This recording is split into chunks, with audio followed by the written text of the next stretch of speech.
नमस्कार दोस्तों। हम पिछली क्लासेस में कार्यपालिका में जो राष्ट्रपति है उसको देख रहे थे। तो हमने अब तक क्या पढ़ लिया था उसका मैं एक बार क्विक रिवीजन करवा देता हूँ, क्योंकि बहुत सारे डाउट्स आ रहे हैं कि सर क्लासेस का कैसे क्या रहेगा। तो मैं करंट जैसे हमने देखा उसमें भी पिछली क्लासेस का सारा रिवीजन करवाने की कोशिश करता हूँ, और इसकी भी जो है सारा रिवीजन क्वेश्चंस के थ्रू या वापस जो है बोल करके या कैसे भी कर करके हमको याद करने का। तो अब तक जो हमने कार्यपालिका में 2 क्लासेस पढ़ ली उसका मैं 2 मिनट में क्विक रिवीजन करवा रहा हूँ। अगर आपने सच में क्लासेस को ध्यान से देखा है तो ये क्लास मतलब 10 मिनट में ही सारा रिवीजन हो जाएगा, करने की कुछ भी जरूरत रिवीजन है ही नहीं। ऐसे ही कभी संसदीय प्रणाली वगैरह या जो संघात्मक ढांचा है हमारा उसको भी जो है मैं क्या करा दूंगा, रिवीजन करा दूंगा मात्र 5-7 मिनट में। ठीक है। और लास्ट में जब हम एग्जाम के टाइम में तो 1.5 घंटे के अंदर 1.5-2 घंटे से ज्यादा की पॉलिटी है नहीं। अभी मैं 2-3-2-2.5 घंटे में जो है पॉलिटी करवा दूं, लेकिन हम चीजों को समझ रहे हैं। जो फैक्ट्स है जो शब्द है पॉलिटी के उनको समझने की कोशिश कर रहे हैं, इसलिए हमारी क्लासेज मान लो कहीं दूसरी जगह 20 क्लासेज है तो हमारी क्लास 25-30 जानी है। लेकिन इतनी बड़ी जैसे 40-50 मिनट की क्लास है या 1 घंटे की क्लास है, उसमें बस समझाने पे फोकस है। अगर लिखवाएंगे तो एक पेज लिखा जाएगा बस।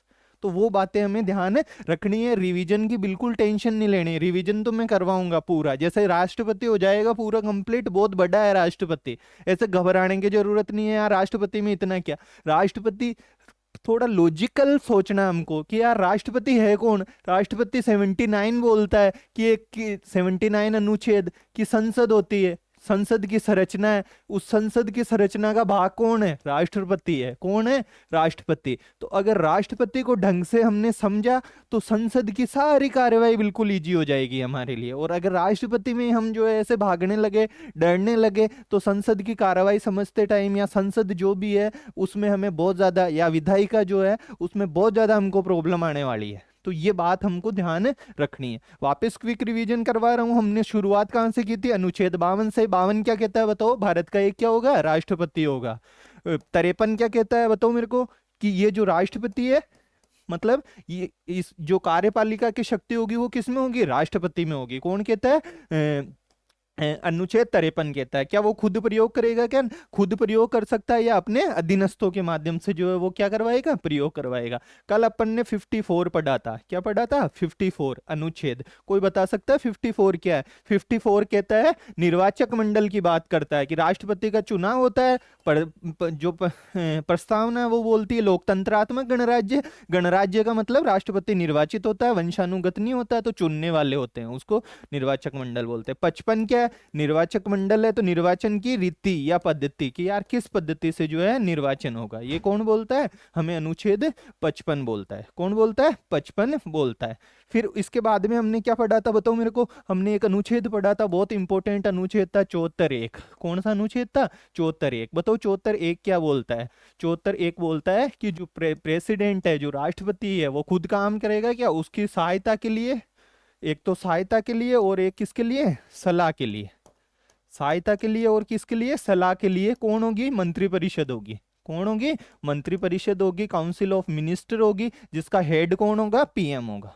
कौन होगा, पीएम। ये कौन सा अनुच्छेद बोलता है, 74(1). 74(1) से ही हमें पता चलता है कि हमारे देश में संसदीय प्रणाली है। राष्ट्रपति जो है एक नाम मात्र की कार्यपालिका का प्रमुख है, जबकि वास्तविक प्रमुख कौन है, पीएम है। कौन है, पीएम। और क्या पढ़ा था हमने, अनुच्छेद 77 पढ़ा था। कौन सा अनुच्छेद पढ़ा था, अनुच्छेद 77 की कार्यपालिका की जितनी भी कार्यवाही है, किसकी कार्रवाई, कार्यपालिका की जितनी भी कार्रवाई किसके द्वारा की जाती है बताओ मेरे को, मतलब किसके नाम से की जाती है, राष्ट्रपति के नाम से।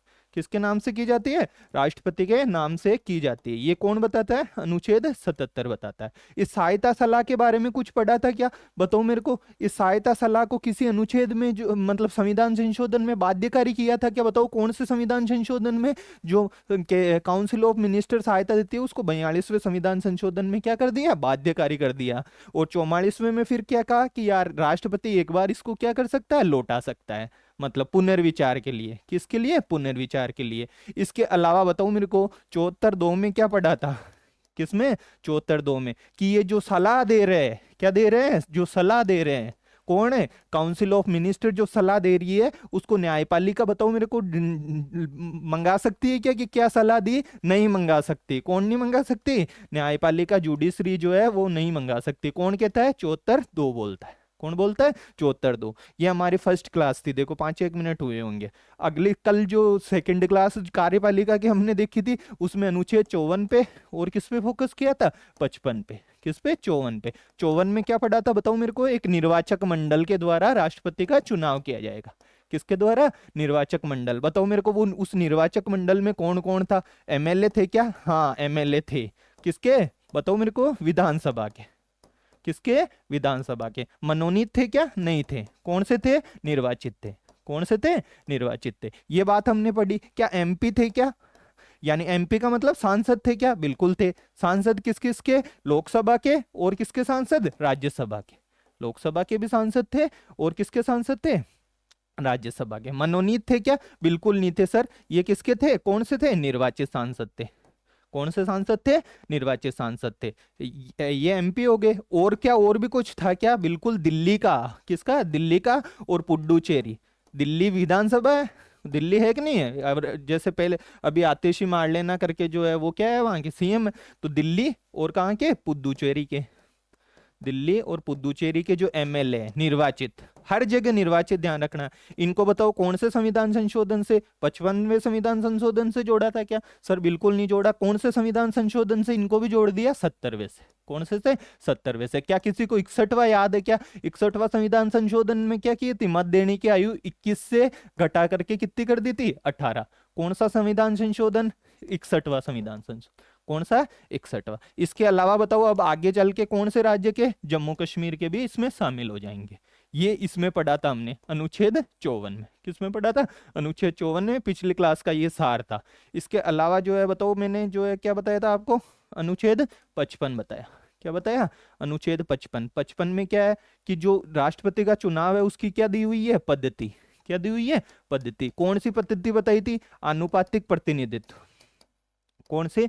आनुपातिक प्रतिनिधित्व की। और कौन सी पद्धति थी? एकल संक्रमणीय मत प्रणाली। कौन सी मत प्रणाली थी? एकल संक्रमणीय। First post the past system था क्या? नहीं था। कौन सा नहीं था? First post the past system. जो first post the past system जिसमें सबसे ज्यादा वोट मिलता है उसको नहीं था। इसमें क्या करना पड़ता है बताओ? एक कोटा निर्धारित किया जाता है। क्या किया जाता है? कोटा निर्धारित। क्या भारत में जो है केवल आनुपातिक और एकल संक्रमणीय मत प्रणाली से केवल राष्ट्रपति का ही चुनाव होता है क्या? बिल्कुल नहीं। राष्ट्रपति के अलावा और किस किस का होता है बताओ मेरे को? एक तो राष्ट्रपति का होता है, एक किसका होता है? उपराष्ट्रपति का होता है, और किसका होता है? राज्यसभा सदस्य का। जो राज्यसभा सदस्य के चुनाव होते हैं वो भी इसी पद्धति से होते हैं। यहां तक हमने पढ़ा था। इसके अलावा हमने पढ़ा था कि इसमें जो है कौन भाग लेता है राष्ट्रपति के चुनाव में? निर्वाचित एमएलए। कौन है? निर्वाचित एमएलए। और कौन है? जो निर्वाचित एमपी है वो भाग लेते हैं। तो ये तराजू में इनको बराबर कराया था अपन ने। क्या कराया था? बराबर कराया था कि एमएलए का जितने भी मत, एमएलए बहुत ज्यादा थे, एमएलए ज्यादा है, एमपी क्या है? कम है। एमपी क्या है? कम। तो इसमें कुछ ना कुछ इनकी वैल्यू क्या रखनी पड़ेगी? ज्यादा। इसमें ज्यादा बढ़ना पड़ेगा ना। जैसे ये तो बेचारे 543 और 245 जो है वो ही बैठे हैं, मतलब 233 ही बैठे हैं। 543 और कितने हैं? 233। यही है। और इधर तो बहुत सारे हैं। तो इनकी वैल्यू क्या करी थी हमने? ज्यादा रखी थी। इनका जैसे वजन में ये इतने बैठे, इधर इधर बैठे, बराबर करना हो तो क्या करना पड़ेगा? इनका वजन क्या करना पड़ेगा? ज्यादा करना पड़ेगा। उस वजन को हमने एक शब्द दे दिया, मत मूल्य। क्या दे दिया? मत मूल्य। मत मूल्य का हमने सूत्र निकाला था एमएलए के लिए भी। किसके लिए? एमएलए के लिए भी और एमपी के लिए भी। किसका सूत्र है ये बताओ मेरे को? मत मूल्य का। किसका सूत्र है? मत मूल्य का। ये भी किसका मत मूल्य है? एमपी का मत मूल्य है। तो जब भी तो बराबर होंगे। तो एमएलए का मत मूल्य ऊपर बताओ, जल्दी से याद करो। जिस भी राज्य का निकाल रहे हैं उसकी क्या जनसंख्या निकालनी थी, लगानी थी। नीचे क्या था बताओ मेरे को? जितने उस राज्य में जितने भी निर्वाचित, मतलब एमएलए संख्या निर्वाचित, जैसे राजस्थान में 200 इंटू किससे गुणा किया था? 100 से किया था क्या? बिल्कुल नहीं। 100 करके घुमाएगा यहाँ। 1000 से किया था। किससे किया था? 1000 से। एमपी वाले में क्या किया था बताओ मेरे को? ऊपर तो सारे राज्यों के, किसके? सारे राज्यों के जो एमएलए है उनका मत मूल्य, क्या मत मूल्य बटे हुए निर्वाचित जितने भी क्या है सांसद, निर्वाचित क्या सांसद, ये किसका था, एमपी का जो है मत मूल्य था। किसका मत मूल्य था, एमपी का। अब इन दोनों को जो है क्या रखना है, बराबर रखना है। क्या रखना है, बराबर। ये चीजें समझ में हम पहले मैंने समझा रखी है, ये सारी की सारी चीजें हमारे क्या आ रखी है, समझ में आ रखी है पिछली क्लास में। तो अब इनको बराबर करना है, तो बराबर करने को क्या बोलते हैं, तुल्य। बराबर को क्या बोलते हैं, तुल्य। तो देखो समतुल्यता इसको बोल देंगे। कहाँ पे गया,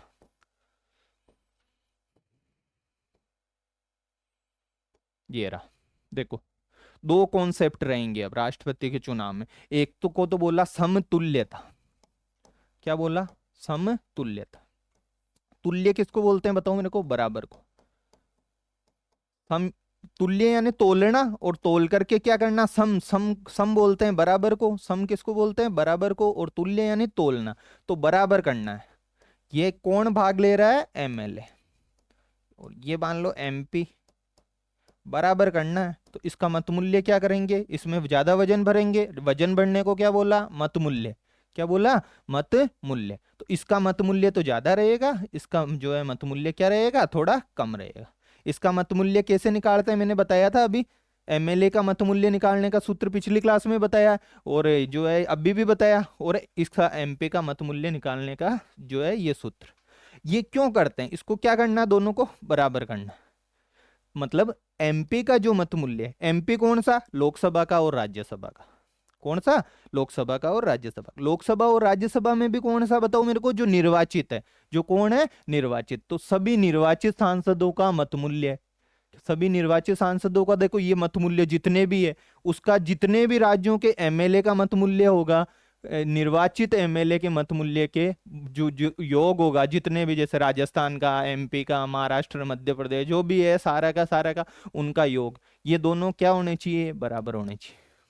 क्या होने चाहिए, बराबर होने चाहिए। तो ये जब बराबर होंगे, ये दोनों क्या होंगे, बराबर, तो इसको एक शब्द नाम देंगे समतुल्यता का सिद्धांत। किसका सिद्धांत, समतुल्यता का। समतुल्यता है या नहीं, ये दोनों बराबर हो जाएंगे, और बराबर हो जाएंगे तो एमपी के सूत्र निकालो। देखो ये रहा एक एमपी का मत मूल्य। मत मूल्य कैसे, कि जो एमएलए का मत मूल्य निकाला था ऊपर, किसका मत मूल्य है, एमएलए का, और नीचे किसका भाग दे देंगे, निर्वाचित सांसदों का। किसका भाग दे देंगे, निर्वाचित सांसद। जब इसको बराबर किया जाता है, एमएलए के जितने भी एमएलए हैं उनके मत मूल्य को और एमपी के मत मूल्य को बराबर किया जाता है, तो इसको कौन सा सिद्धांत बोलते हैं, समतुल्यता का। किसका बोलते हैं, समतुल्यता का। अब एक एमपी का मत मूल्य जैसे निकालते हैं ना, ये सारों का निकाल करके, तो ये 708 आता है।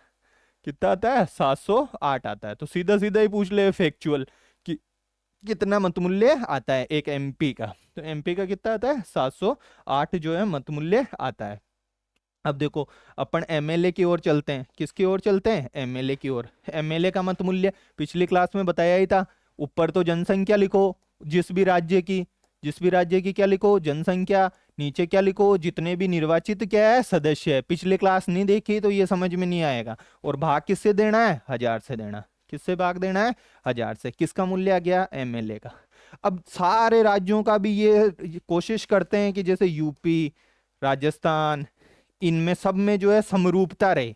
एमएलए के मत मूल्य में क्या रहे, समरूपता, एक जैसे रहे, जिसको जो है बोला जाता है यूनिफॉर्मिटी। क्या बोला जाता है, यूनिफॉर्मिटी, और इसको पेरिटी।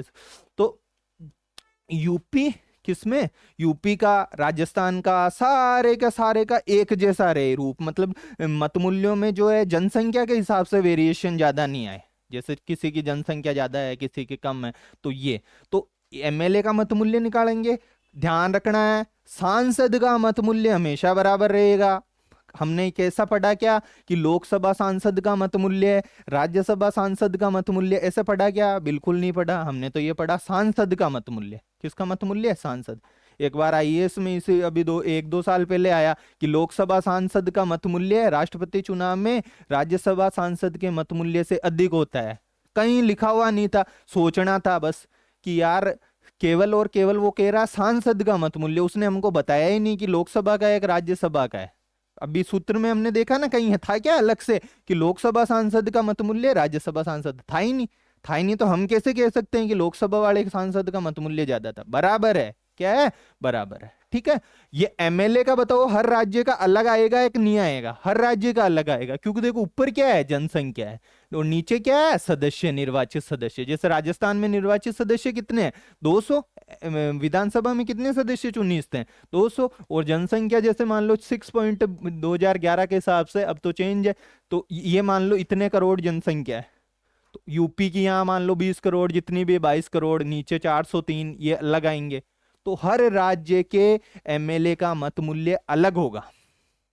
क्या होगा, अलग होगा। अब राजस्थान का जो एमएलए का मत मूल्य है, सीधा सीधा पूछ लेंगे, फैक्चुअल सवाल, कितना होता है, 129 होता है, जब इस तरीके से भाग वगैरह दिए गए हैं तो। ठीक है।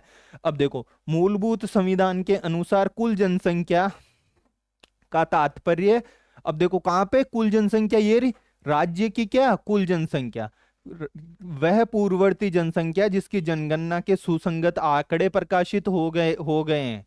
लेकिन 42वें संविधान संशोधन 1976 से यह प्रावधान किया गया कि वर्ष 2000 तक जो है पहले ही कहा था, 42वें ने बहुत कुछ चेंज किया, कभी जो है मतलब समाजवादी, पंथ निरपेक्ष, अखंडता शब्द जोड़े, कभी राष्ट्रपति के लिए बाध्यकारी कर दिया कि जो मंत्रिपरिषद की सलाह है। तो ऐसे इन्होंने 42वें संविधान संशोधन में कहा कि 2000 तक की, मतलब 2000 तक 1971 की जनगणना के आंकड़े ही क्या लिए जाएंगे, काम में लिए जाएंगे। लेकिन 84वां संविधान संशोधन 2001 से यह प्रावधान किया गया कि वर्ष 2026 तक 1971 की जनगणना के आंकड़े ही काम में लिए जाएंगे। अब ध्यान रख लेना, ये 6.85 करोड़ भी नहीं है। कौन सी जनसंख्या है, 1971 की। कौन सी है, 1971 की जनसंख्या ही जो है अभी तक भाग ले रहे हैं। इसका भी एक बहुत शानदार सा रीजन है कि भाई 1971 की ही क्यों ले रहे हैं, मतलब साउथ के और नॉर्थ के बीच में, जो साउथ और नॉर्थ ईस्ट के मतलब जो राज्य हैं उनमें, वो तो जनसंख्या नियंत्रण पे कार्य कर रहे हैं साउथ वाले तो, और उधर वाले नहीं है, तो इसलिए वो 1971 की ही ले रहे हैं, मतलब ये रीजन है उसका। तो हमको तो थोड़ा सा जो है याद रख लेना है। देखो कैसे याद रखेंगे, इधर देखो, सीधा सीधा पूछ लेंगे कि जो राष्ट्रपति चुनाव में जनसंख्या, जैसे ये एमएलए का मत मूल्य, ये बहुत इंपॉर्टेंट है, फिर कह रहा हूं इस तरीके के क्वेश्चन वो उठा रहा है। एमएलए का मत मूल्य, एमएलए कहाँ का रहेगा तो बताओ मेरे को, किसी न किसी राज्य का। किसका रहेगा, राज्य का। ऊपर क्या लिखेंगे बताओ मेरे को, कुल जनसंख्या उस राज्य की, किसकी, उस राज्य की। नीचे क्या लिखेंगे बताओ मेरे को, नीचे क्या लिखें, निर्वाचित एमएलए की संख्या, निर्वाचित एमएलए की संख्या कि भाई कितने हैं। क्या ये सूत्र पूरा हो गया है क्या, वजन निकाल रहे थे, तोल रहे थे, ये रहा एमएलए, ये रहा एमपी, दोनों के सूत्र निकालो, एमएलए का और किसका, एमपी का, बराबर करेंगे। कौन सा सिद्धांत बोलेंगे, बराबर कर दिया तो समतुल्यता का। किसका सिद्धांत, समतुल्यता का। एमएलए का मत मूल्य निकालो, कैसे निकालेंगे बताओ मेरे को। ऊपर क्या लिखना है, कुल जनसंख्या, क्या लिखना है, कुल जनसंख्या, नीचे निर्वाचित एमएलए की संख्या, किसकी, निर्वाचित। क्या सूत्र पूरा है क्या, इतना करके दे देगा वो कि इस तरीके से पूरा है क्या, नहीं, यहाँ पे 100 लगा देगा। कितना लगा देगा, 100। सही है क्या, बिल्कुल गलत है। यहाँ पे 1000 लगाएगा, जब भी क्या होगा, मतलब सही होगा। तो दो सिद्धांत है, समरूपता का सिद्धांत और समतुल्यता का। तो सीधा सीधा खोपड़े में बिठाना है अपने कि राष्ट्रपति का जो चुनाव है उसमें अनुच्छेद 55 के तहत आनुपातिक प्रतिनिधित्व की एकल संक्रमणीय मत प्रणाली का क्या किया जाता है, प्रयोग किया जाता है। उसमें वो दो सिद्धांतों पे चलती है, समरूपता का सिद्धांत और समतुल्यता का। समतुल्य, तुल्य किसको करना है, एमएलए के मत मूल्य को एमपी के मत मूल्य से। तो किसका ज्यादा होगा मत मूल्य, एमपी कम है, सांसद कम होते हैं, एमएलए खूब होते हैं, तो सांसद का मत मूल्य कितना है, सांसद का मत मूल्य है 708 है। कितना है, 708। क्या लोकसभा का और राज्यसभा के सांसद का मत मूल्य अलग है क्या, बिल्कुल नहीं है। क्या नहीं है, उस दोनों का समान है, हमने कहीं नहीं पढ़ा। क्या सभी राज्यों के एमएलए का मत मूल्य अलग अलग आता है क्या, अरे सर बिल्कुल आता है। ये रही देखो राज्य की जनसंख्या, अरे जनसंख्या कौन सी वाली, 1971 वाली। कौन कहता है हमको, 84वां संविधान संशोधन से। कौन से 84वें संविधान संशोधन। क्या जिंदगी भरी जो है 1971 की जनसंख्या ही लेते रहोगे क्या, नहीं नहीं, 2026 तक ही रखेंगे। कब तक है, 2026 तक यही जनसंख्या काम में ली जाएगी। कौन कहता है हमको ये, 84वां संविधान संशोधन। कौन कहता है? 84। मूल संविधान में ऐसा था क्या? अरे मूल संविधान में ऐसा था ही नहीं। मूल संविधान वाले तो कहते थे कि जो लेटेस्ट प्रकाशित हो गई, जैसे अभी लेटेस्ट कौन सी प्रकाशित हुई है? 2011 वाली। कौन सी? 2011। अरे कोई बात नहीं यार, संविधान संशोधन कर देते हैं। कर दिया 84वां। क्या इस कुल जनसंख्या को, जो जनसंख्या आ रही है, सूत्र तो तुम खूब लगा रहे हो। क्या लगा रहे हो? सूत्र तो खूब लगा रहे हो। इसमें कुल जनसंख्या को 1971 वाली लो। कौन सी लो? 1971 वाली। कौन सा संविधान संशोधन बोल रहा है? 84वां। इंपोर्टेंट है, सूत्र इंपोर्टेंट है। फिर मत कहना रटते फिरोगे सूत्र को, अगर नहीं समझा तो। ऊपर जनसंख्या है, नीचे निर्वाचित की जगह फिर दे देगा, यहाँ पे कुछ भी निर्वाचित शब्द ही नहीं दिया, घूम जाएंगे। हजार की जगह 100 दे दिया, घूम जाएंगे। 1000 दिया ही नहीं, पता ही नहीं चलेगा। मत मूल्य निकाल क्यों रहे? ताकि समरूपता रहे और समतुल्यता रहे। नहीं तो हमको क्या करना है? मत मूल्य वत मूल्य निकाल करके समरूपता और समतुल्यता रखने के लिए। समरूपता किसके बीच में? राज्यों के बीच में। समतुल्यता किसके बीच में? एमएलए के और एमपी के मत मूल्यों के बीच में। ठीक है, तो ये दोनों चीजें। और अनुच्छेद 55 निर्वाचन की क्या पद्धति। तो समतुल्यता समरूपता समझ में आ गई। अब इसमें एक कॉन्सेप्ट और है, एकल संक्रमणीय मत प्रणाली, वो भी हम देख लेते हैं। ये इसको और घबराने की जरूरत नहीं, इसको इतनी बार कराऊंगा, इतनी बार याद कराऊंगा कि पता चलेगा, नींदों में ही बोलने लगेंगे। ऊपर तो है कुल जनसंख्या राज्य की, नीचे 1000 से गुणा कर दो और एमएलए की संख्या लिख दो निर्वाचित वालों की। कौन से के? निर्वाचित। एमपी का मत मूल्य निकालेंगे, ऊपर जितने भी पूरे राज्य के एमएलए का जो ये मत मूल्य आया है वो, नीचे तो संख्या ही लिखते हैं। तो किसकी संख्या लिखेंगे? एमपीओ की। कौन से एमपी? निर्वाचित। लोकसभा के एक, राज्यसभा के, दोनों के। खेल खत्म इसका। ठीक है, तो ये हो गया इसका। और इस कॉन्सेप्ट को समतुल्यता और समरूपता बोलते हैं। देखो समरूपता, समरूपता देखो किसके बीच में? फिर याद रख लो समरूपता, समरूपता आते ही याद रखो राज्यों के बीच में। किसके बीच में? राज्यों के बीच में। तो राज्यों के बीच में है तो किसका सूत्र निकालेंगे? इसके एमएलए का सूत्र। किसका सूत्र? एमएलए के मत मूल्य का सूत्र। समतुल्यता किसके बीच में? बताओ मेरे को, तराजू में किसको तोला? एमएलए को और एमपी के मत मूल्य को। तो इससे किसका सूत्र निकालेंगे? एमपी का सूत्र। किसका? एमपी का सूत्र निकालेंगे। अनुच्छेद 55 क्या बोलता है? कि जहां तक संभव हो सके वहां तक प्रयास किया जाए कि सभी राज्यों के बीच में क्या रहे? समरूपता रहे। क्या रहे? समरूपता। और समरूपता कैसे रहती है? सूत्र निकाल करके। तो इसलिए बताओ, सूत्र सबके लिए अलग यूज करेंगे या एक ही यूज किया जाएगा? एमएलए या विधायक का क्या निकालेंगे? मत मूल्य। क्या निकालेंगे?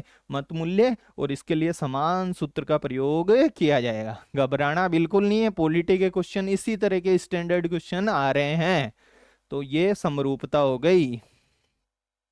ये एमएलए का सिद्धांत, मत मूल्य अपन निकालना सिखा ही लिया।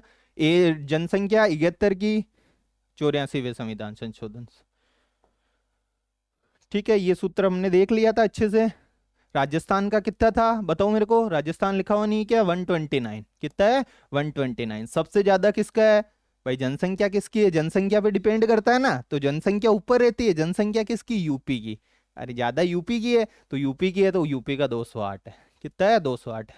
बताओ मेरे को पूरे एमपी का कितना है? 700। एमपी मतलब सांसद है, एमपी वो ने मध्य प्रदेश कर दे यार सर, अभी तो आप ये कह रहे हो सांसद वाला। ये किसका? सांसद का मत मूल्य। सिक्किम का कितना है? 7। थोड़ा बहुत ज्यादा इंपॉर्टेंट कौन सा है? राजस्थान का। अरे सीधा सीधा 1 नंबर में पूछ ले, क्या पता, अपन तो सूत्र याद करते फिर 129 पूछ लिया वो। कि ऊपर जनसंख्या 71 वाली, नीचे 200 का 2 भाग, इंटू 1000 करो, तब आएगा 129। कितना आएगा? 129 आएगा। ठीक है, तो राजस्थान और छत्तीसगढ़ के दोनों के समान है। ये भी कॉन्सेप्ट देखो कितना अच्छा है। राजस्थान का और छत्तीसगढ़ के एमएलए का मत मूल्य जो है 129 होता है, ये समान है। क्या है? समान। बहुत ज्यादा इंपॉर्टेंट है इस तरीके का लॉजिक। एमपी का मत मूल्य कोई ऐसा है क्या जिसको पता ही नहीं है? इससे समतुल्यता का कॉन्सेप्ट पता चलता है। ऊपर जितने भी राज्यों के मत मूल्य है एमएलए वालों का, उनको नीचे किसका भाग दे देंगे? इनकी संख्या का, एमपी की निर्वाचित संख्या। इतना बताने के बाद भी अगर हमारे ये चीजें समझ में नहीं आ रही तो फिर थोड़ी बहुत हमारे में भी क्या है? कमी है।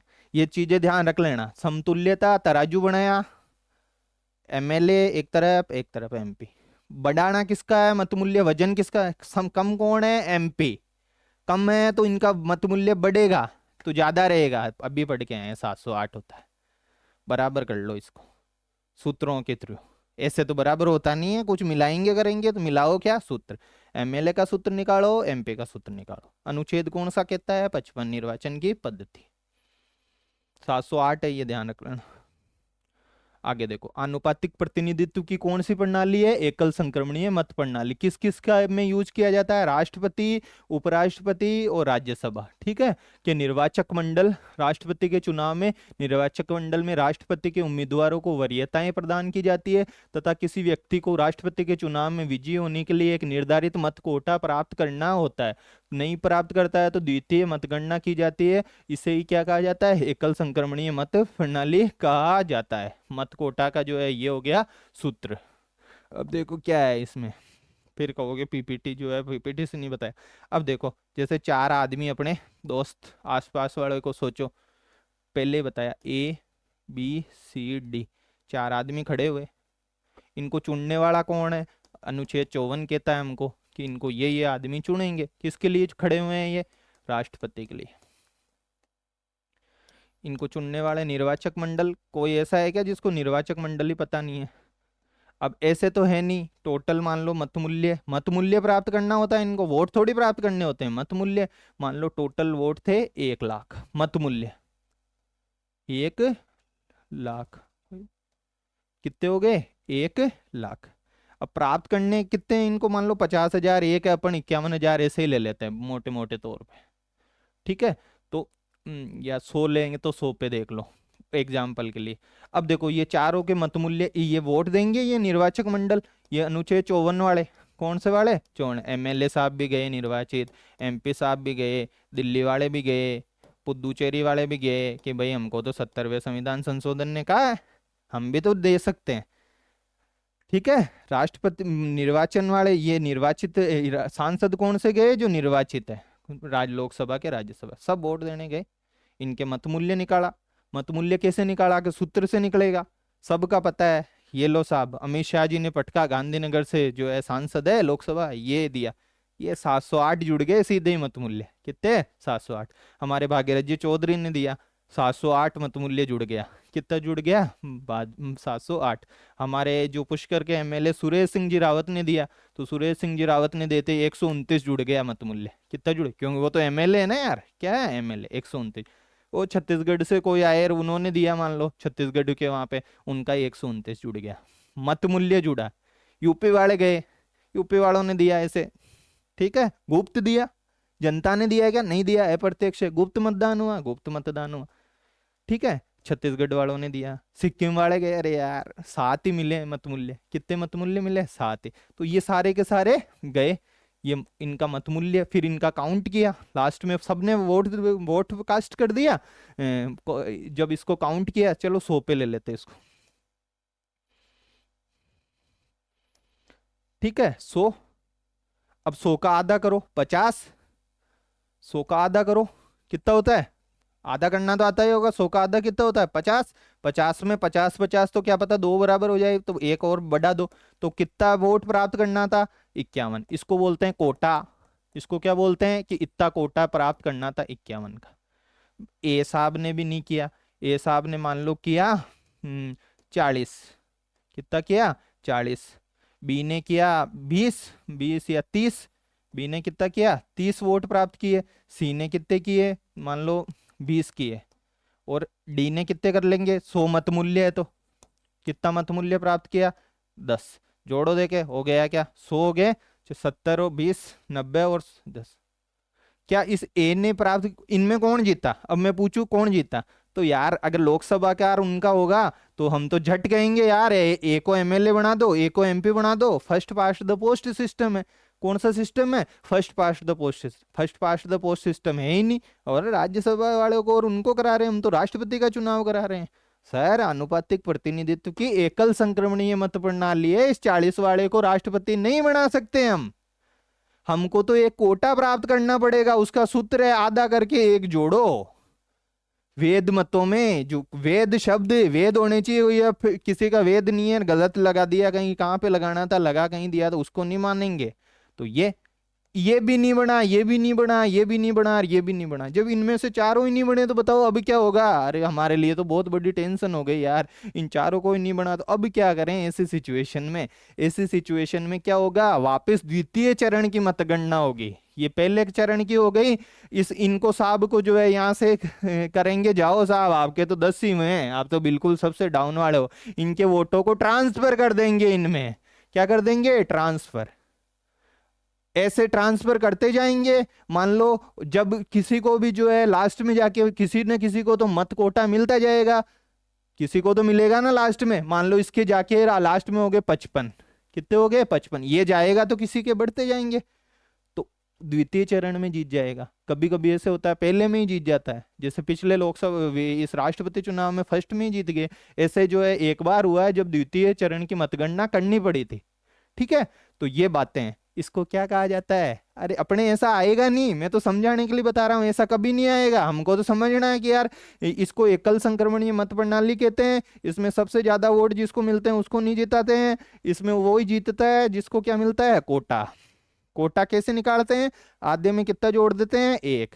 अगर कोटा नहीं मिलता है तो सबसे लास्ट वाले के मतों को क्या कर देते हैं, ट्रांसफर। इसलिए इसको STV, सिंगल ट्रांसफरेबल जो है वैल्यू वोट, ठीक है, STV, एकल संक्रमणीय मत प्रणाली, सिंगल ट्रांसफर वोट, STV। और किसकी, आनुपातिक प्रतिनिधित्व की, प्रोपोर्शनेट जो है रिप्रेजेंटेशन की, किसकी, प्रोपोर्शनेट यानी आनुपातिक प्रतिनिधित्व की। शब्द रट के रखना, आनुपातिक प्रतिनिधित्व की एकल संक्रमणीय मत प्रणाली। घुमाने लगा तो घूमेंगे बिल्कुल नहीं है, कथनों में ऐसे ही देगा कि एक कोटा इसमें प्राप्त करना होता है। प्रैक्टिकल लाइफ में अगर समझ रखा है तो कभी गलत नहीं होएगा, इसको रिवीजन करने की भी जरूरत नहीं है। 4 जनों को खड़ा कर देना राष्ट्रपति के चुनाव में, क्लास में या कहीं पे भी, सबसे ज्यादा वोट वाले को नहीं जिताना है, उसके लिए एक निर्धारित करेंगे इतना लेना है, उसको कोटा कहा जाता है। अगर उसको कोटा नहीं मिला तो जिसको लास्ट में कम वोट मिले उसके वोटों को जो है ट्रांसफर करते जाओ। लास्ट में जाकर के किसी न किसी को तो क्या मिलेगा, कोटा मिलेगा। और लास्ट में जैसे इसको ये को मिल गया मान लो, तो ये राष्ट्रपति चुनी गया, मत मूल्य हो गए इसके, ये राष्ट्रपति हो गया। इसी को ही तो, यही तो अनुच्छेद 55 है यार। और अनुच्छेद 55 55 है, 55 रट लेते, 55 में पद्धति, 55 पे 55 में पद्धति, अनुच्छेद 55 में क्या पद्धति। मेरा मतलब फ्रेंड से कल बात हो रही थी, बोले यार मैं तो 55 में पद्धति ऐसे रटता था, पैसे पे। तो ऐसे ऐसा काम करना ही नहीं है। 54 ने हमको ये रे, इधर 54 वाले बैठे थे, 54 वाले गए 55 के लिए, 54 वाले 55 के लिए गए, ये निर्वाचक मंडल पूरा गया है 55 के लिए, यानी पद्धति, यानी चुनाव कराने के लिए। किसके लिए गए, चुनाव कराने के लिए। ये 55 है, अनुपातिक प्रतिनिधित्व की एकल संक्रमणीय मत प्रणाली। आती कैसे, ये समरूपता और समतुल्यता के सिद्धांत से। समरूपता से किसका सूत्र निकालते हैं, MLA का। समतुल्यता से किसका निकालते हैं, MP का। ठीक है, सूत्र निकालना मैंने समझाया था। जनसंख्या कौन सी लेते हैं, 1971 की। कौन से संविधान संशोधन से, 84वें से। कब तक लेंगे, 2026 तक लेंगे। कब तक लेंगे, 2026 तक लेंगे। समझोगे तो इजी गोइंग, समझ में आता जाएगा, कुछ भी नहीं है इसमें। देखो अब मैंने PPT इसलिए तो पढ़ के सुनाई थी ऐसे ही कि कुछ समझ नहीं आ रहा। राष्ट्रपति के चुनाव में निर्वाचक मंडल के सदस्यों द्वारा इधर वाले 54 वाले, कौन से वाले, 54 वाले 55 के लिए गए ना, 54 वाले किसके लिए गए, 55 के लिए, चुनाव कराने के लिए। राष्ट्रपति के उम्मीदवारों को वरीयताएं प्रदान की जाती है। वरीयताएं कैसे, कि ये फर्स्ट, ये सेकंड, ये थर्ड, ठीक है। फिर उनके मत मूल्यों को जोड़ देते हैं। अभी अपन ने फर्स्ट A को बताया था, सेकंड B को, थर्ड C को, इस तरीके से। और किसी राष्ट्रपति चुनाव में विजयी होने के लिए निर्धारित मत कोटा, जैसे 51 था वहां पे, वो प्राप्त करना है। अगर 51 नहीं किया तो लास्ट वाले को हटा देंगे और कौन सी मतगणना शुरू कर देंगे, द्वितीय मतगणना। इसको क्या कहा जाता है, एकल संक्रमणीय मत प्रणाली। देखो मैं रटने में बिल्कुल हमारा विश्वास नहीं है, समझना है बस। एकल संक्रमणीय मत प्रणाली क्या है, ये नहीं कि फॉर्मेलिटी करके चले गए कि 55 एकल संक्रमणीय मत प्रणाली। अब ये एक बार समझ लिया तो हमारे किसी भी एग्जाम में कहीं भी प्रॉब्लमेटिक नहीं होगा। ये सारी चीजें समझ में आ रही है हमारे को। आनुपातिक प्रतिनिधित्व की है, एकल संक्रमणीय मत प्रणाली है, इसमें कोटा प्राप्त करना होता है। कोटा नहीं मिला अगर तो फिर से वापस दूसरे चरण की मतगणना होती है। ये रहा कोटा। कोटा कैसे, देखो कुल मत मूल्य, जैसे वहां थे 100 में 2 का भाग दिया था, और कितना जोड़ना है इसमें, एक जोड़ना। क्या जोड़ना है, एक। इसको क्या कहा जाता है, मत कोटा। अब नोट देखो, राष्ट्रपति का निर्वाचन भारत के निर्वाचन आयोग के द्वारा। भाई चुनाव कौन कराता है, राष्ट्रपति का। अपन चलते हैं क्या चुनाव कराने के लिए, यार चलते हैं। हमारे देश में ज्यादातर चुनाव मतलब चुनाव कराता ही कौन है, या तो भारत निर्वाचन आयोग कराता है, या पंचायत पंचायतों के ये राज्य निर्वाचन आयोग वाले कराते हैं। तो ये है फर्स्ट। सेकंड पढ़ो देखे,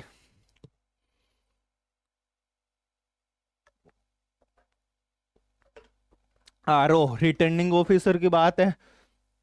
तो देखो आरओ जैसे लोकसभा चुनाव वगैरह, और वहाँ बाहर पोस्टर लगे हुए रहते हैं, देखना कभी अपन वोट कराने गए थे, इस बार मैं गया था तो था वहाँ पे आरओ कौन है उसमें लिखे हुए भी रहते हैं, हम भरने पड़ते हैं अलग से कि रिटर्निंग ऑफिसर वगैरह कौन है।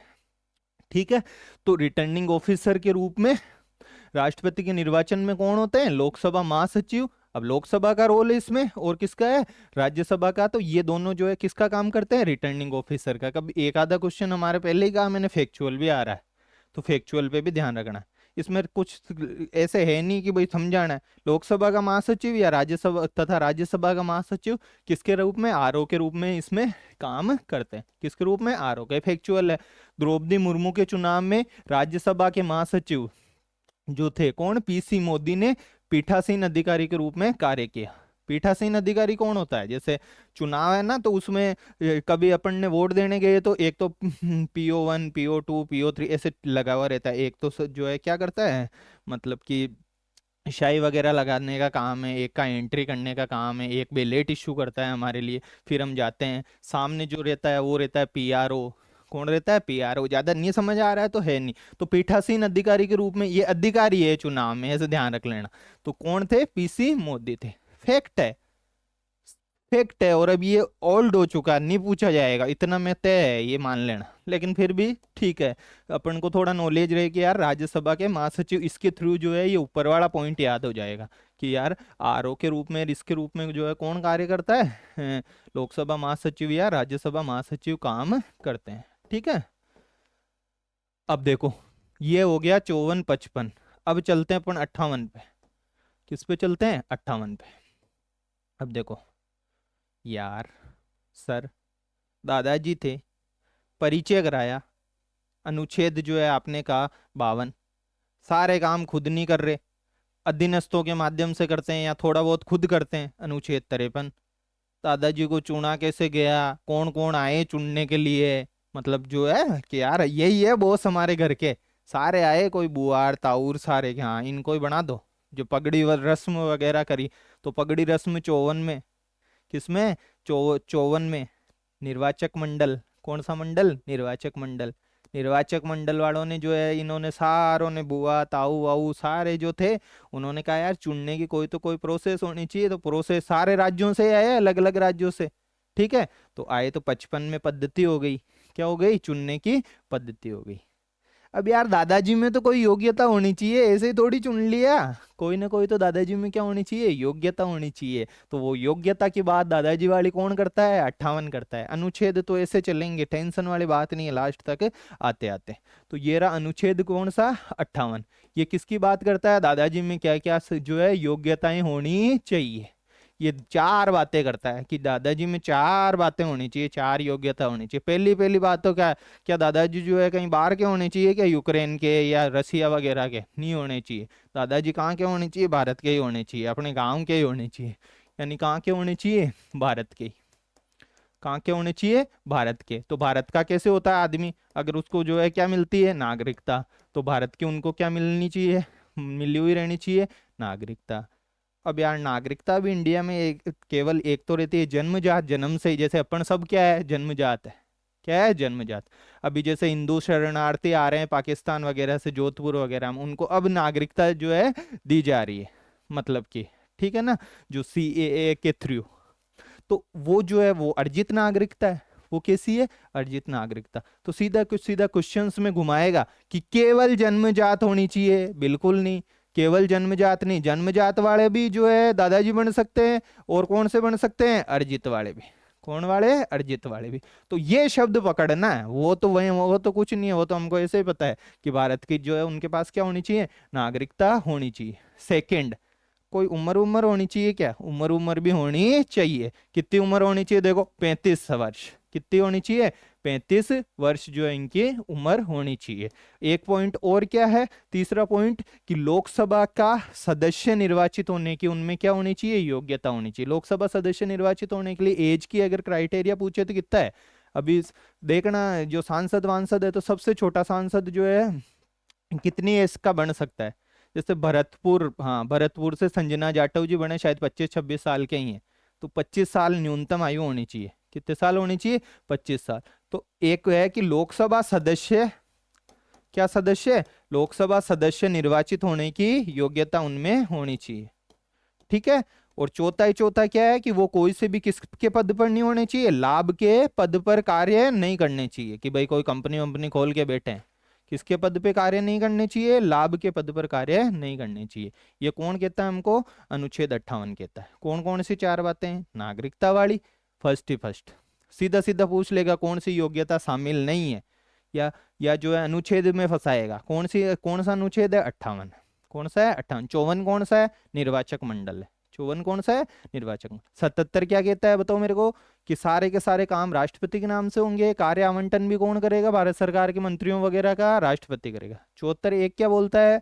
74 एक बोलता है सहायता और सलाह की बात करता है। किसकी बात करता है? सहायता और सलाह की। तो ये हो गई अनुच्छेद क्या? 58 में योग्यताएं। लाभ का पद कंपनी वंपनी खोल सकते हैं क्या दादाजी? नहीं नहीं, दादाजी को तो अब दादाजी बना दिया, कंपनी नहीं खोल सकते। लाभ के पद पे कार्य नहीं कर सकते। उम्र कितनी बताई? न्यूनतम 35 वर्ष। शब्दों में फंसा देगा, न्यूनतम यानी 35 से कम नहीं हो सकते। ऊपर तो कितने हो? 70, 75, 90। अधिकतम दे देवे कहीं, अधिकतम 35 और अपन जो है उसमें घूम जाए तो नहीं घूमना। न्यूनतम शब्द का ध्यान रखना है। किसका शब्द? पॉलिटी में शब्दों का बहुत गेम है। तो न्यूनतम कितने वर्ष होनी चाहिए? 35 वर्ष। किसका सदस्य निर्वाचित होने की योग्यता होनी चाहिए? लोकसभा का। जब अपन उपराष्ट्रपति की योग्यताएं पढ़ेंगे तो उपराष्ट्रपति में राज्यसभा का सदस्य निर्वाचित होने की योग्यता होनी चाहिए। किसका? राज्यसभा की। और इनको किसका? लोकसभा का सदस्य निर्वाचित होने की जो है अपन योग्यता होनी चाहिए। और किसके पद पे नहीं काम करना चाहिए? लाभ के पद पे। अब ये लाभ का पद क्या है, ये भी जो है हमारे दिमाग में जो है प्रश्न आया है। तो देखो कोई बात नहीं, राष्ट्रपति पद की योग्यताएं कौन बोलता है? अनुच्छेद 58 बोलता है। भारतीय संविधान की प्रस्तावना के अनुसार भारत एक क्या है? गणतांत्रिक राष्ट्र है। कितनी बार बताया? इसलिए राष्ट्रपति क्या होगा? निर्वाचित होगा। आरपीएससी ने एक बार इस क्वेश्चन को पूछ रखा है। ठीक है। आगे क्या है? अनुच्छेद 58 क्या कहता है? राष्ट्रपति पद की निम्न योग्यताएं होगी। कितनी योग्यताएं बताई मैंने? 4। फर्स्ट तो क्या होना चाहिए? भारत का नागरिक, जन्मजात या अर्जित। कितने साल की आयु पूर्ण कर चुका हो? 35 वर्ष की। कितनी? 35। तीसरी खुद सोच के बताओ कौन सी बताई थी? सोचो देखे जल्दी से कि कौन सी जो है बताई थी। लोकसभा सदस्य निर्वाचित होने की उसमें क्या होनी चाहिए? योग्यता होनी चाहिए। ये री कहाँ गया? लोकसभा का सदस्य बनने की उनमें क्या होनी चाहिए? योग्यता वो रखता हो। किसकी योग्यता रखते हो? लोकसभा सदस्य। लाभ के पद पे काम नहीं करना चाहिए। किसके पद पे? लाभ के पद। अब टंटा हमारे तो दिमाग में यही प्रश्न आया कि यार ये लाभ का पद क्या होता है? किसका पद? लाभ का पद। क्या कोई मंत्री बना हुआ है, कोई राष्ट्रपति के खुद पद पे बैठा हुआ है, उसको भी तो पैसे वैसे मिल रहे हैं, सैलरी तो मिलती है ना राष्ट्रपति वगैरह को। अभी हम सब पढ़ेंगे। तो उपराष्ट्रपति है, कोई मंत्री है, मंत्री की भी सैलरी वगैरह होती है खुद की। तो क्या ये कोई राज्यपाल है, राज्यपाल रहा हुआ, तो ये क्या लाभ के पद है क्या? तो संविधान में क्लियर स्पष्ट कह रखा है। किसमें? अनुच्छेद 58 में, कि यह लाभ के पद में शामिल नहीं होंगे। तो राष्ट्रपति जो है, मान लो अपने में से किसी ने सोचा यार हमको क्या बनना है? राष्ट्रपति बनना है। क्या बनना है? राष्ट्रपति। क्या खड़े हो सकते हैं क्या? बिल्कुल खड़े तो हो सकते हैं। योग्यता कौन कौन सी? भारत का नागरिक होना चाहिए। हैं बिल्कुल अपन, है कि नहीं है? बिल्कुल हम जो है। क्या मैं खड़ा हो सकता हूँ क्या? नहीं हो सकता। मैं तो अभी नहीं हो सकता। एज कितनी चाहिए? न्यूनतम 35 चाहिए। अभी 27 नहीं हुई तो नहीं खड़े हो सकते। जिनमें आप में से किसी की 35-36 हो गई तो वो खड़े हो सकते हैं, मान लो। लोकसभा सदस्य निर्वाचित होने के अपन में जो है सब में दिवाली आनी है, ऐसे ऐसी शर्तें आगे अपन देखेंगे, तो सारी अपन में है। लाभ के पद पे अपन काम कर ही नहीं रहे, मान लो। तो लाभ के पद पर अगर काम नहीं कर रहे, और लाभ का पद वाले में क्या है? राष्ट्रपति, उपराष्ट्रपति, राज्यपाल और संघ में मंत्री मंत्री, ये लाभ के पद में शामिल नहीं होंगे। कथन कारण में फंसाएगा। मैं कम्युनिटी में भी इस तरीके के जो है क्वेश्चंस डाल रहा हूं, तो उनको आप देखते जाना। राष्ट्रपति, उपराष्ट्रपति, राज्यपाल और संघ और राज्य मंत्री, ये जो ये जो है किसमें, लाभ के पद में सम्मिलित नहीं होंगे। मंत्री भी नहीं होंगे, राज्यपाल नहीं होंगे, खुद राष्ट्रपति जी का पद भी नहीं है लाभ का। राष्ट्रपति जी का पद लाभ का पद नहीं है, उपराष्ट्रपति का पद भी लाभ का पद नहीं है। तो ये सारी चीजें हमारे दिमाग में क्लियर रहनी चाहिए। अब देखो, अब ऐसे तो यार अपन सारे के सारे ही चले जा सकते हैं खड़े होने के लिए राष्ट्रपति का, और वो खड़े हो गए भाई पता नहीं कितने ही जने, हजारों की संख्या में। तो निर्वाचन आयोग, चुनाव कौन कराता है, भारत निर्वाचन आयोग। कौन करवाता है, भारत निर्वाचन आयोग। पीठासीन अधिकारी कौन बनते हैं, राज्यसभा के महासचिव, लोकसभा के महासचिव। पिछली बार पीसी मोदी जी बने। कौन बने, पीसी मोदी जी। समस्याएं क्रिएट हो गई, क्या क्रिएट हो गई, समस्याएं। इतने सारे हुए चुनाव यार, करवाएं कैसे। तो क्या होना चाहिए, जो निर्वाचक मंडल है 54, अनुच्छेद कौन सा बताता है, 54, जिसमें एमएलए होता है विधानसभाओं के। विधान परिषद के होते हैं क्या, बिल्कुल नहीं होते। लोकसभा के और राज्यसभा के कौन से सदस्य हैं, निर्वाचित सदस्य।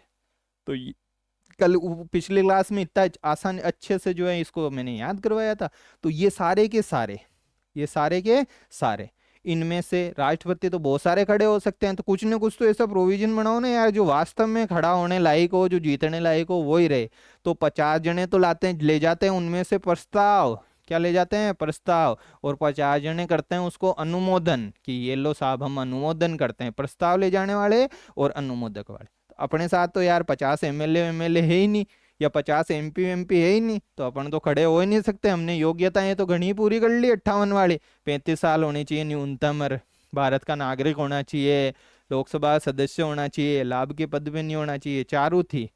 ये एक अलग ही जो है हमारे मतलब ये योग्यता में नहीं है, लेकिन ये होनी चाहिए कि जो भी वोट देने वाला निर्वाचक मंडल है, क्या है, निर्वाचक मंडल है, उसमें 50 तो प्रस्तावक, हमारे उम्मीदवार बनने के लिए प्रस्ताव रखने वाले, और 50 ही अनुमोदक होने चाहिए। ये कौन से होंगे, जो निर्वाचक मंडल में से होगा। ऐसे नहीं गांव के 50 एक आदमी को लेके चले गए अपन, ये रे मेरे प्रस्तावक, और 50 ही अनुमोदक को लेके 100 जनों को ले जाना है कि एक बस भरी, 2 बस भरी और लेके।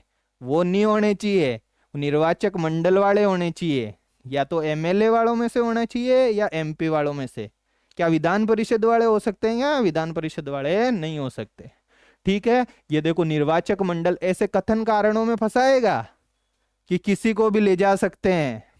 ले जा सकते हैं क्या, नहीं ले जा, निर्वाचक मंडल के सदस्यों को ही ले जा सकते हैं। आगे देखो क्लियर लिखा हुआ है कि राष्ट्रपति का उम्मीदवार बनने के लिए ये होना चाहिए। क्या पैसे वैसे कुछ देने पड़ेंगे, क्या जमा तो कराने ही पड़ेंगे यार, क्या पता हार जाए, कुछ भी वोट वोट नहीं मिले। तो उम्मीदवार को कितने रुपए आरबीआई के खाते में जमा कराना होता है 15,000 रुपए। इस तरीके का कहीं फैक्चुअल क्वेश्चन पूछ ले तो ऐसे वालों के लिए शायद कैटेगरी के हिसाब से शायद 5,000 है। तो ये 15,000 एक नॉर्मल कैंडिडेट के लिए होना चाहिए।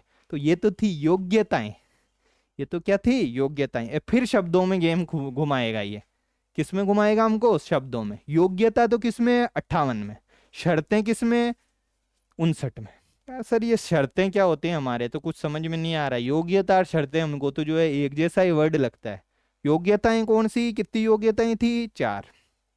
कौन कौन सी बताओ। पहली पहली, भारत का नागरिक, जन्मजात है अर्जित, जन्मजात और अर्जित दोनों, दोनों में से कोई सा ही हो। उम्र कितनी, 35 साल। कितनी उम्र, 35 साल। और क्या था, लोकसभा का सदस्य निर्वाचित होने की क्या रखना चाहिए, योग्यता। और कौन से पद पे काम नहीं करना चाहिए, लाभ के पद पे काम नहीं करना चाहिए। लाभ का पद हमने देखा, 50 प्रस्तावक ले गए, 50 अनुमोदक ले गए, 15,000 रुपए जो है आरबीआई के खाते में ये लो साहब जमा करा दिए। ये थी योग्यताएं शुरू वाली चारों। अब क्या है, शर्तें। क्या है, शर्तें। किसमें है शर्तें, शर्तें हैं 59 में। शर्तें किसमें है, 59 में।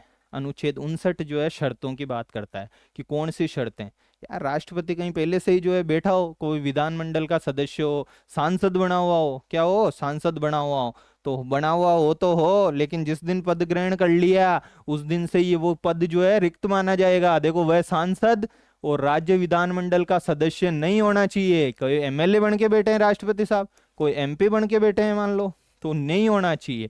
यदि कोई इन पदों पर है तो पद ग्रहण की तिथि से ये पद क्या माना जाएगा, रिक्त माना जाएगा। जैसे प्रणब मुखर्जी वगैरह जो वित्त मंत्री हुआ करते थे, तो वो उस टाइम जो है शायद एमपी थे, तो मतलब एमपी नहीं रहना चाहिए, इस पद से उनको रिक्त माना जाएगा। राष्ट्रपति के दो जो दो पदों पे थोड़ी रहेंगे। तो उसी दिन से इस शब्द को पकड़ के रखना, ध्यान रख लेना, पद ग्रहण की तिथि से। ये नहीं कि 20 दिन बाद में यार, 6 महीने बाद में यार, जिस दिन राष्ट्रपति साहब खुद के पद पे बैठे और उसी दिन से अगर वो एमएलए और एमपी है तो एमएलए एमपी अब नहीं है, वो अब राष्ट्रपति है, वो कार्यपालिका के प्रमुख है, वो अनुच्छेद 53 है वो, अब उनके नाम से अनुच्छेद 77 से काम किए जाएंगे। ये शर्त है पहली। ये क्या है पहली शर्त, एमएलए नहीं होना चाहिए और एमपी नहीं होना चाहिए, मतलब कि ठीक है। और अगर है तो पद ग्रहण, ये शब्द पकड़ के बैठ जाना, पद ग्रहण, ये ऐसे शब्दों में घुमाएगा। पद ग्रहण, जिस दिन राष्ट्रपति जी कुर्सी पे आसीन हो गए उसी दिन से एमएलए एमपी अब नहीं रहेंगे, इन शब्द में घुमा देगा। लाभ का पद धारण नहीं करना चाहिए, ये हमें पता है। अब बीर वो योग्यता में भी है और किसमें, शर्तें में भी है। अब देखो राष्ट्रपति जी को कुछ न कुछ तो भत्ते मिलते ही हैं, सैलरी मिलती है, उपलब्धियां, ये कौन डिसाइड करती है, ध्यान रख लेना। बताओ, सोचो थोड़ा सा कि राष्ट्रपति वगैरह को और इनको जो सैलरी मिलती है, ये कौन डिसाइड करना चाहिए अपने दिमाग में? क्या सुप्रीम कोर्ट करना चाहिए क्या? बताओ, सुप्रीम कोर्ट करना चाहिए क्या? हमारे दिमाग में प्रश्न आ गया, सुप्रीम कोर्ट। सुप्रीम कोर्ट क्या काम करता है? अभी हम शक्ति पृथक्करण का सिद्धांत पढ़ के आए कि यार वो तो संसद की कोई विधि है, उसको टेस्ट करता है, जांचता है। तो विधि बनाने का काम, कानून बनाने का काम किसका है? संसद का। तो इसकी सैलरी वैलरी के कानून संबंध कौन बनाएगा? संसद। इस तरीके के सवाल पूछे जाते हैं कि इसका यार ऐसे देते हैं, प्रधानमंत्री, मंत्रिपरिषद, सर्वोच्च न्यायालय और संसद। तो कौन करेगी इनकी भत्ते भत्ते निर्धारित, वेतन भत्ते वगैरह? संसद करेगी। कोई भी विधि भी कौन बनाएगी? संसद। कौन सी संसद? अनुच्छेद 79 वाली संसद। कौन सी संसद? अनुच्छेद 79 वाले।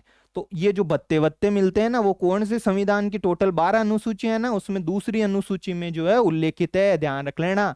किसके भत्ते? राष्ट्रपति के भत्ते। अनुसूची याद रख लेना, सीधा सीधा पूछ लेगा राष्ट्रपति के भत्ते कौन सी अनुसूची में। ये शर्तें याद नहीं करनी है, फिर कह रहा हूं मैं, चारों शर्तें, 4 शर्त याद करने बैठ गए, बिल्कुल नहीं करनी, नहीं आएगी। योग्यताएं याद करनी है, 4 पूछ लेगा, निम्न में से कौन सी योग्यता शामिल नहीं है। ये समझ में आई हुई रहनी चाहिए कि एमएलए एमपी नहीं होना चाहिए, और है तो पद ग्रहण से ही गया। लाभ के पद पे काम नहीं करना चाहिए, बस थोड़ा सा समझ में आया हुआ रहना चाहिए। वेतन भत्ते मिल रहे हैं, कौन सी अनुसूची से मिल रहे हैं? दूसरी अनुसूची से मिल रहे हैं, ठीक है। इसके अलावा जो है राष्ट्रपति को कितनी सैलरी मिलती है? फैक्चुअल क्वेश्चन है, थोड़ा बहुत देख लेना, 5 लाख रुपए उनको मिलते हैं। अब जो सैलरी वैलरी मिलती है ना, अब अपन आगे पढ़ेंगे कभी कि 3 तरह के, जो भाई भारत सरकार है, ये भारत सरकार के पास पैसा है, पैसा तो रहेगा कि नहीं रहेगा? राजस्थान सरकार अपने भी जैसे गुल्लक है, घर में मान लो कोई अलमारी वलमारी में पैसा तो सब रखते ही हैं, तो अलग अलग खाने रहते हैं कि ये ऊपर वाला खाना, दूसरा, तीसरा। एक में रिजर्व पैसा, रिजर्व यार कभी घर जरूरत पे, एक बाहर ही बाहर की तरफ रखते हैं सोना वोना, कभी एक हमेशा काम में लेने के लिए। किसके लिए? हमेशा काम में लेने के लिए। तो इस तरीके से जो भारत सरकार के हैं, 3 तरीके के खाने हैं अलमारी के। एक तो जो है निधि, इसको पैसे को क्या बोलते हैं? निधि। क्या बोलते हैं? निधि। तो एक तो है संचित निधि। कौन सी निधि? संचित निधि। एक है कोई यार कोई बाढ़ वाढ़ आ गई, उस टाइम पैसा चाहिए, तो कौन सी निधि? आकस्मिकता निधि। कौन सी निधि? आकस्मिकता निधि। और एक अपन पेंशन पेंशन पीएफ पीएफ पर जो भी जमा करवाते हैं, डाकखाने में करवाते हैं, इस तरीके से, तो उसको बोलते हैं लोक, वो उनका पैसा थोड़ी है, वो तो अपना है, तो उसको बोलते हैं लोक लेखा निधि। लोक यानी जनता का। किसका? जनता का। ये अच्छे से अपन और समझेंगे, मैं तो खाने बता रहा हूँ। अलमारी में भारत सरकार की जो रैक है, उसमें 3 तरह के जो है, क्या है मतलब, अलमारी में रेके हैं। एक में तो संचित निधि है, नाम याद कर लो, आगे और समझेंगे अच्छे से। अनुच्छेद 266 में और किसमें, सारे समझ लेंगे, अभी इंट्रोड्यूस करवा रहा हूं बस। संचित निधि, ठीक है। फिर है एक मतलब लोक लेखा निधि, जिसमें अपन जो है पीएफ वीएफ का वो पैसा जमा करवाते हैं। और एक है कहीं बाढ़ वाढ़ आ जाए तो देखा ना, 1000 करोड़ रुपए दे दिए इसमें, यहाँ पे ये आया, तो उसको बोलते हैं आकस्मिकता निधि, कंटीजेंसी फंड। कौन सा? Contingency fund. ये कॉन्सोलिडेट फंड, ये पब्लिक अकाउंट का फंड, तो ये वाला ये है। तो जो अब राष्ट्रपति को पैसा देंगे, तो बताओ भारत सरकार कहीं ऊपर से थोड़ी ले आएगी कि टपक गए भाई, ये कहां से पैसा देगी? इसकी इन अलमारियों की रेक से। तो बताओ कौन सी रेक से देना चाहिए? क्या राष्ट्रपति का पैसा आकस्मिकता वाली से दिया जाना चाहिए? क्या बाढ़ वाढ़ आ जाए कहीं, वो पैसा राष्ट्रपति की सैलरी के लिए दे दो? बिल्कुल नहीं देना चाहिए। क्या अपना वाला पैसा पीएफ वीएफ का पैसा मिलेगा क्या? बिल्कुल नहीं मिलेगा। कौन सी निधि से? जो संचित है। कौन सी निधि है? संचित निधि। ये अपन अच्छे से देखेंगे क्या होती है, इसमें कहाँ से, इसमें पैसा कहाँ से आता है, वो सब देखेंगे। तो राष्ट्रपति का जो मतलब वेतन भत्ता है, उपलब्धियां, वेतन, वो किस पे होता है? संचित निधि पर भारित होता है, यानी संचित निधि से निकल मतलब दिया जाता है। जैसे अपनी सैलरी वगैरह, सुप्रीम कोर्ट के जज की सैलरी, मतलब जजेस वगैरह की, जो केग अपन पढ़ते हैं उसकी, निर्वाचन आयोग की, जितने भी आयोग अपने अलग से लिखे हुए हैं, जनरली ज्यादातर आयोगों की जो मतलब सैलरी है वो किस पे भारित होती है? इस अलमारी की रेख में कौन से वाले पे जाना है अपन को? संचित निधि पे, वहीं पे जाना है। ठीक है। अब जो राष्ट्रपति है उसकी जो सैलरी है, अलमारी में गई, भारत सरकार संचित निधि से निकाल के निकला है। कितने रुपए देते हैं? 5 लाख रुपए। क्या 4 लाख रुपए कर सकते हैं क्या कि राष्ट्रपति साहब की जो है सैलरी 4 लाख कर देते? ऐसे ही नहीं कर सकते, कर ही नहीं सकते। अलाभकारी परिवर्तन नहीं कर सकते। क्या 6 लाख कर सकते हैं क्या? बिल्कुल कर सकते हैं। करता कौन है? संसद करती है। कौन करती है? संसद। अलाभकारी शब्द पकड़ लेना। अलाभकारी यानी लाभप्रद नहीं है। पहले 5 लाख मिलते थे, अब 4 लाख मिल रहे हैं। लाभकारी सौदा है क्या? नहीं है। तो अलाभकारी नहीं कर सकते। क्या नहीं कर सकते? अलाभकारी। क्या कर सकते हैं? लाभकारी परिवर्तन कर सकते हैं। कौन करेगी? संसद करेगी। तो अलाभकारी परिवर्तन नहीं किया जाता। किसको? राष्ट्रपति को मिलने वाली जो है उपलब्धियां, भत्ते भत्ते वगैरह को। कौन सी अनुसूची में है बताओ मेरे को? दूसरी अनुसूची में। अरे ये उपलब्धियां वगैरह कौन सी अनुसूची में है? दूसरी अनुसूची में जो है संविधान की में है। तो थोड़ा बहुत वेतन भत्ते जितने भी है ना जनरली, वो दूसरी अनुसूची में है। कौन सी अनुसूची में? दूसरी अनुसूची में। तो ये हमारी मतलब अनुच्छेद कौन सा? हमने 54 भी देख लिया। क्या था? निर्वाचक मंडल। क्या क्या थे? MLA, MP. एमएलए भी निर्वाचित, एमपी भी निर्वाचित। दिल्ली, पांडिचेरी, 70वां संविधान संशोधन और जम्मू कश्मीर, सारे निर्वाचित। विधान परिषद के हैं क्या? बिल्कुल नहीं है। इसके बाद हमने अनुच्छेद 55, निर्वाचन की पद्धति। कौन आएंगे निर्वाचन वाले? 54 वाले। कौन सी पद्धति थी? आनुपातिक प्रतिनिधित्व की एकल संक्रमणीय मत प्रणाली। कौन से दो सिद्धांतों पे टिकी हुई थी? समरूपता पे और समतुल्यता पे। समरूपता में क्या करते थे? एमएलए का मत मूल्य। सूत्र याद है एक नहीं है? ऊपर क्या लिखने हैं? जनसंख्या राज्य की, नीचे निर्वाचित एमएलए। कितने से? 100 से गुणा कर दूं क्या नीचे? बिल्कुल नहीं करना है। कितने से करना है? 1000 से करना। ये समरूपता हो गई सभी राज्यों में। राजस्थान के एमएलए का मत मूल्य कितना था? 129। यूपी वाले का कितना था कि जो है 200 समथिंग, 208 था। सिक्किम का कितना था? 7 था, सबसे कम। समतुल्यता का सिद्धांत क्या है बताओ मेरे को? उससे ताकत तौलिया को बराबर करना है। एमएलए का मत मूल्य जितने भी है उनका एमपी से करना है। सूत्र किसका बनाएंगे? एमपी के मत मूल्य का। किसका? एमपी के मत मूल्य का सूत्र हमें याद ही। ऊपर तो सारे के सारे जितने भी एमएलए हैं उनका निकालना, नीचे निर्वाचित सांसदों की संख्या से जो है भाग दे देना। तो ये सारी इसमें जो है चीजें थी। अब नेक्स्ट क्लास में हम इसको वापस रिवीजन करेंगे। पिछली क्लासेस का संगात्मक वगैरह का भी मैं कोशिश करूंगा कि अगली 1-2 क्लासेस में हो जाए, और अगली क्लास में ये देखेंगे। अब कंटिन्यू करेंगे हम पॉलिटी को और किसको? साइंस को। Thank you.